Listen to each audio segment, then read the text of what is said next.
Guys, kalian tahu nggak sih? Jauh sebelum bangsa kolonial datang ke Nusantara, ternyata ada loh orang-orang yang lebih dulu datang ke Nusantara.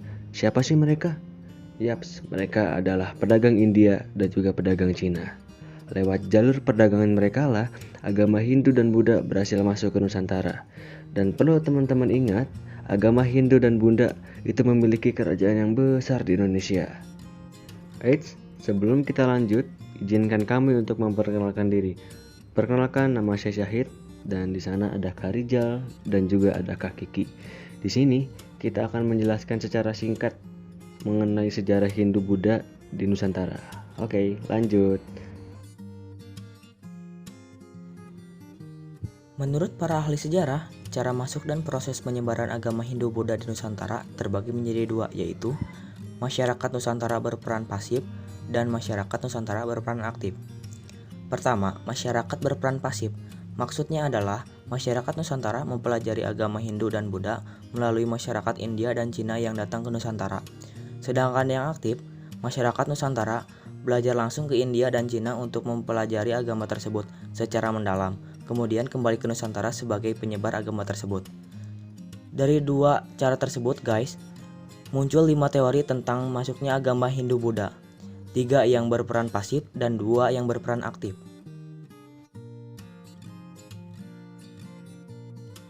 Oke, kita sebutkan terlebih dahulu yang pasifnya ya guys. Yang pertama yaitu teori Brahmana.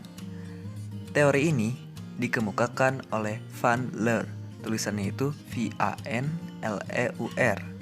Van Leur ini ia mengemukakan bahwa para kaum Brahmana diundang datang ke Nusantara karena ketertarikan raja-raja yang berkuasa dengan ajaran agama Hindu dan Buddha.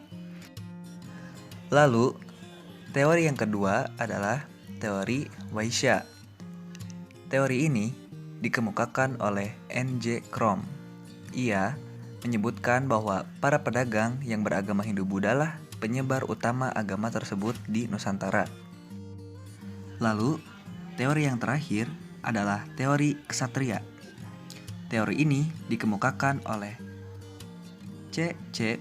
Berg, Mukherjee, J.C. C.C. Berg, Mukherjee, J.C. Moens. Jadi, pada zaman masuknya Hindu-Buddha ke Nusantara, di dataran India dan Cina sedang berlangsung perang saudara. Raja-raja yang kalah dalam peperangan tersebut melarikan diri ke Nusantara untuk berlindung.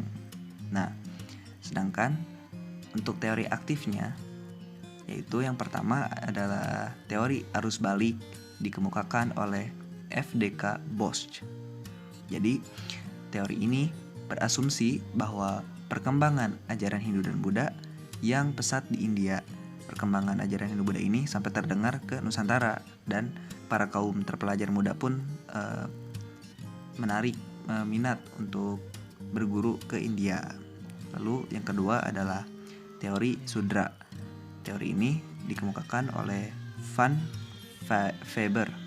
Tulisannya Vanfabr. Jadi para budak dari India dan Cina datang ke Nusantara karena dibawa oleh pemiliknya atau karena mencari kehidupan yang lebih baik. Jadi itu saja teori aktif dan pasifnya.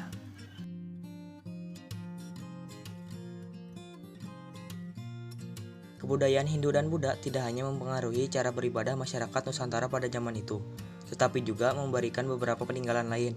Misalnya kerajaan yang pernah berkuasa, tempat keagamaan, prasasti, cara hidup, dan masih banyak lagi.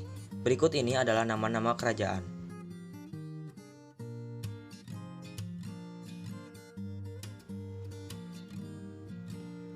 Selain kerajaan, Hindu-Buddha juga meninggalkan berbagai macam bentuk prasasti.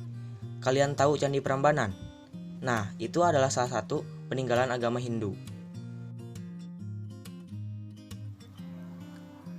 Kerajaan-kerajaan Hindu dan Buddha terus berkembang pesat menjadi kerajaan-kerajaan yang sangat besar hingga abad ke-13.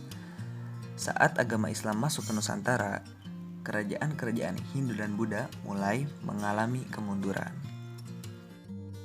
Nah, gimana? Sekarang sudah tahu kan sejarah masuknya Hindu-Buddha ke Nusantara itu bagaimana? Hehe, mungkin cukup sekian informasi yang bisa kami berikan. Sekian dan terima kasih.